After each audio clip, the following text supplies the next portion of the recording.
Hey everybody, welcome back to the Real Estate Agent Advantage. My name is Lorne Cooper. I'm here with Ron McIntosh, and today we're going to talk about something very important. Now, I started in real estate, it was almost 10 years ago now, and I had a rough start, as all of you know, but I had the advantage of going through that and finding my success and then helping to sort of train some other agents on other topics. Now, you were coming from management.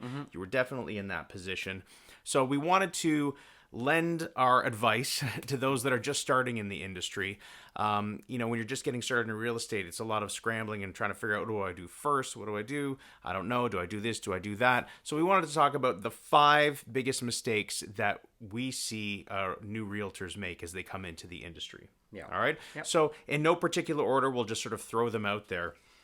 Number 1 is they get stuck in a planning phase, right? Yeah. And a long time, that's kind of the fun part where you're thinking about, we're going to do all these cool things. And this is, an idea, and that's an idea. And I saw this online or that person do it. But they never actually get to action. Yeah, it's very exciting to plan because you have all these big aspirations. I'm going to do this many deals. I'm going to make this amount of money. So you're in the planning phase and you're stuck there because it's very exciting.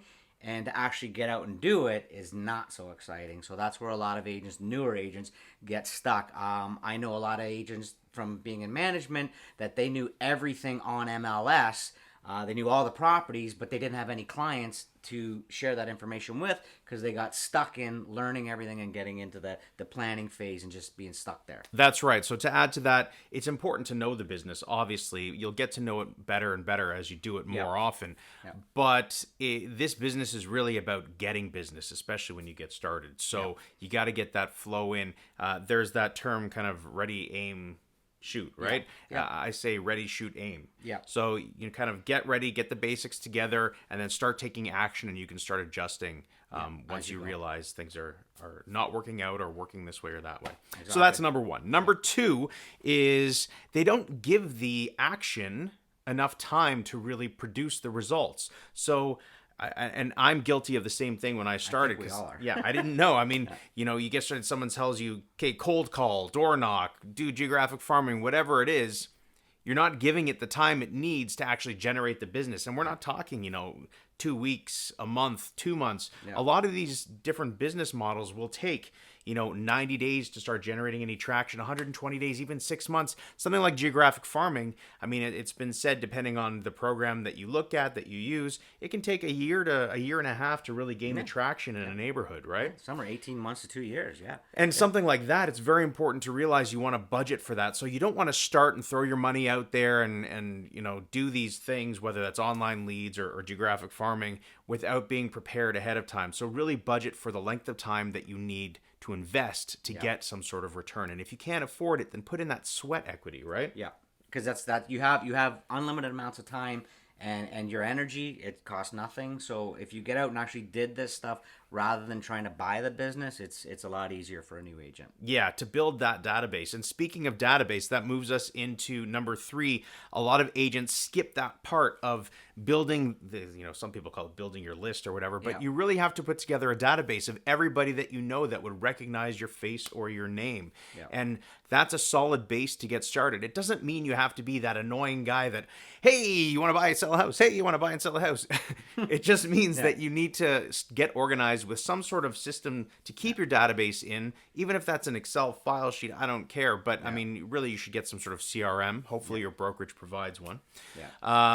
But you have to get that database together, and that also means completing it with names, phone numbers, email addresses, spouse, kids, all the information, right? Yeah.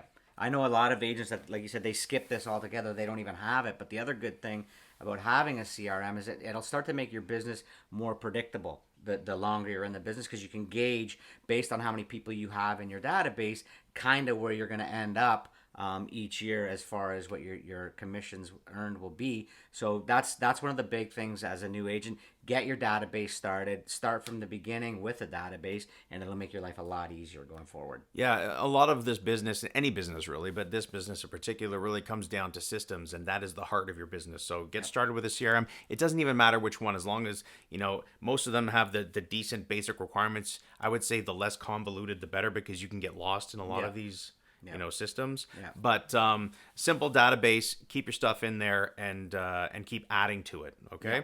So that's 3 so far. So number 4. So just to recap, we did get stuck in planning, right? They don't give the actions enough time. Yep. What the actual method or strategy for gaining business. Yep. Number 3 is the database. So they're not doing the database. So number 4 would be comparing to others. We're all guilty of that, right? Yep. The guy down the hall that's been in business for any length of time, or even someone that started at the same amount of time as you. You never know. Maybe they were born into a well-connected family, and everybody's just seems like, okay, all of a sudden they're getting all this business from their wealthy family. Yep. You never know where it's coming from. Block that out, right? Yep. We're all different.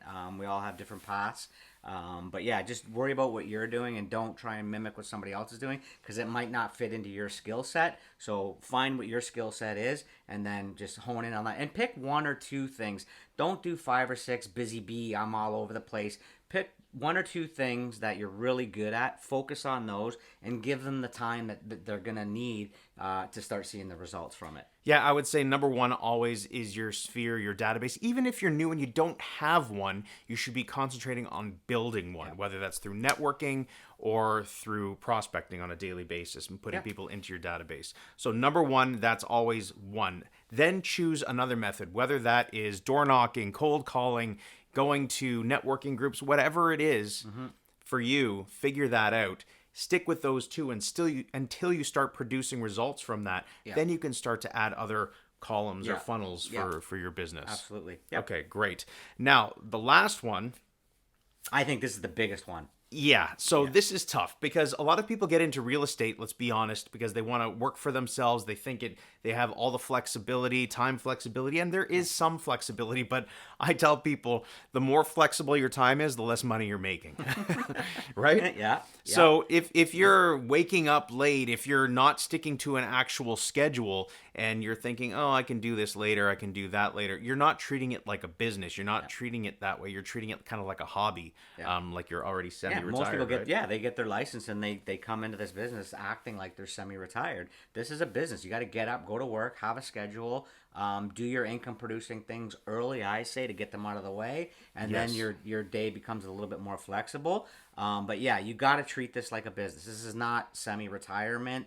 This is it's what do they say? It's not easy, but it's simple. Right, exactly. So the simple truth of it is you need to do those tasks to produce and generate the business, and then keep on doing the same things, because the other thing that can happen is you get busy with getting busy and you forget to do those things, right? That's the one thing. Make sure whatever got you busy, you keep doing that, because a lot of agents, they have that roller coaster ride because they're doing all these income producing things. They get busy and then they forget to do those things, and then they're on that, they're starting over again. So keep doing the things that got you business even when you're busy. That's the bonus tip, okay? There you go. That's number 6. We didn't even think about that until we started talking about it, and it is 100% true. That happens to a lot of people, that roller coaster. You got to stay consistent. So develop a schedule and stick to it. I think about it this way. If you had a job and real estate was your job and you had a boss and your boss was watching you do whatever you do on a daily basis, would they continue to pay you or would they fire you? Yeah, there you go. Think about it that way. It's kind of scary, but it's true, all right? Yeah. So those are our top 5 plus bonus tip, things that agents tend to get wrong when they first get into this business. I say stick to it. Do your thing, and if you have any questions, leave them in the comments down below. If you found any other situations or things that are common mistakes that new agents make or that you yourself made, please leave them in the comment section down below. Don't forget to like, share, and subscribe. We'll see you guys on the next video. Have a great day.